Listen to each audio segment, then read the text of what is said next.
生态的大发现来发现，这个味道的专家是发现古早时一种新的正水的海猪仔。这种海猪仔是出现在1600万年前，身长有3米遐尔长。这也是 Amazon 河流目前发现体型上大的海猪仔。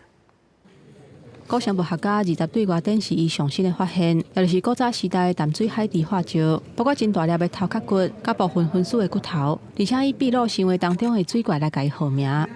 Hoy día nace un nuevo animal fósil de nuestro Perú. Se va a llamar Pevanista yacuruna.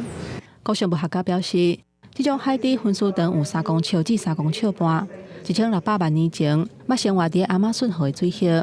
互人感觉意外的是，伊的上近亲并不是目前要存活在亚马逊河的粉红海猪，是伫1万公里以外印度恒河淡水海猪。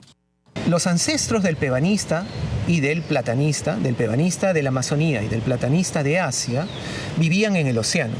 Y esto les permitió ocupar grandes espacios marinos, tanto cercano a las costas de la India como a las costas sudamericanas. Estos animales ocuparon los ambientes de agua dulce, tanto en la Amazonía como en la India. Lamentablemente en la Amazonía se extinguieron, en la India sobrevivieron hasta nuestros días.